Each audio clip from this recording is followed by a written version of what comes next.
What's happening surf fishing? Thanks for joining me, guys. Before we kick things off, a big shout out to Jason James. He's one of our most engaged followers on social media.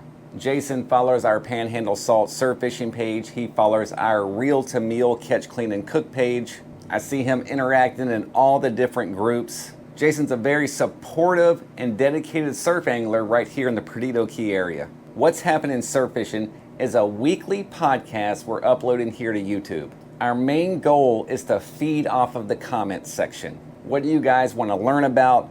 Tips and tricks that can help you be a better surf angler, gear that you would like to see reviewed, and really anything related to surf fishing that you guys want more information about. If we're just meeting for the first time, my name is Blaine Roberts. I own Panhandle Salt Surf Fishing with my wife, Maddie. We've been in operation since 2020 and we have a physical location here in Perdido Key. We're running surf fishing guides, we're running inshore kayak fishing trips, and this spring we'll be introducing land-based bayside fishing trips. These from shore trips are for anglers that want to target reds, trout, flounder on the bayside. That want a more interactive guide instead of set rig fishing, we'll be casting out artificial lures. So in today's episode, guys, I'd like to talk about lazy surf fishing. Lazy surf fishing and some tips and tricks how to overcome it. I believe we are all guilty of this, guys, myself included. And what do I mean by lazy surf fishing? We could get super deep into this, guys, but I'll just hit some main points. The number one killer, guys, is getting comfortable in one spot and not moving. I see this time and time again, especially in the summer with our visitors.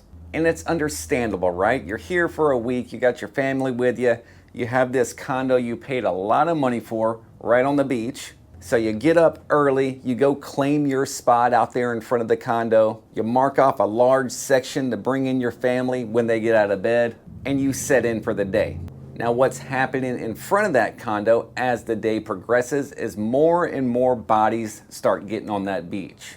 Now you got 150 people out there next to you, kids all in the water, people throwing Doritos to birds. It is complete madness out there, guys, and you're not catching any fish. So what are you gonna do? Are you gonna pack up all the umbrellas and the tents and the canopies and all the beach toys and the coolers and hike it down the beach? Probably not. So a huge tip for you guys that are gonna be visiting the area is find a spot away from the condo to begin with. It's going to get crowded there, y'all. Spend some time scouting that first and second day. Watch the locals on the beach. See where they're fishing. Just by staying aware of where the locals are fishing will give you great spots. Now you have a spot away from the crowds that you're more than likely going to be more successful at. We refer to this act as scouting.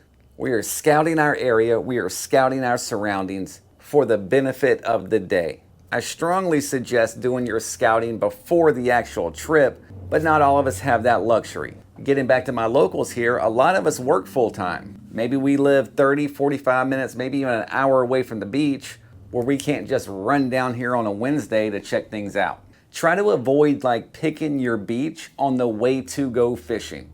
I am 100% guilty of this too. I'm leaving the house or I'm leaving the shop. I know I'm going fishing, but I hadn't really decided where I was going yet. And by doing that, I am guessing. Social media is a great scouting tool, guys, especially if you know the local anglers.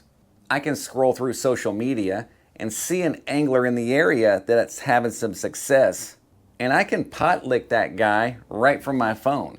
I might not even know him, but I can dig into his profile and figure out at least what area I think he might be fishing. And a lot of them, they'll tell you in the post, had a great day on Pickens yesterday. Sleigh fest on Johnson Beach.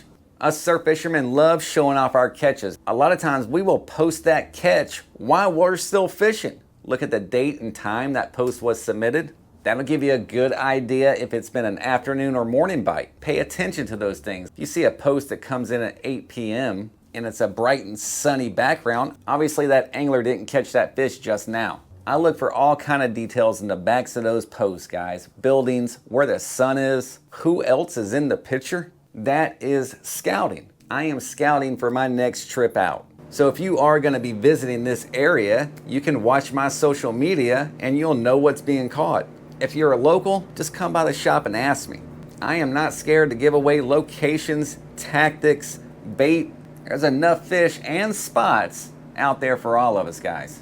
I hope that was helpful. Using social media to pot lick, it's very effective, guys. This is the part where we start commenting and talk about what would we like to see on the next What's Happening Surf Fishing episode. It could be about gear, it could be about spot selection, it could be about what's coming up this spring. You guys start commenting and I'll pick a topic that I see for the next episode. Thanks for tuning in, my friends.